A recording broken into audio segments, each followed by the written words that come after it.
Bupati Aceh Barat Haji Ramli MS, bertindak sebagai inspektur upacara dalam rangka peringatan Hari Kesaktian Pancasila 1 Oktober 2022 yang dilaksanakan di lapangan upacara kantor Bupati Aceh Barat pada Sabtu, 1 Oktober 2022.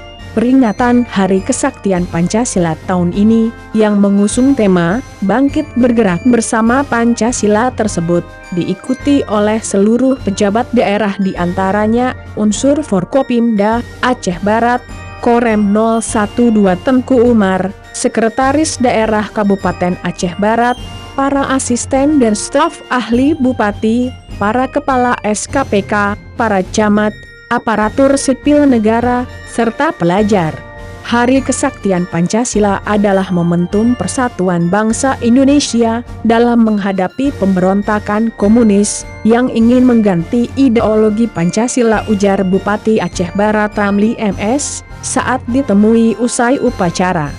Meskipun acara berlangsung singkat dan sederhana, namun upacara peringatan Hari Kesaktian Pancasila tahun 2022 tetap berjalan dengan penuh tertib.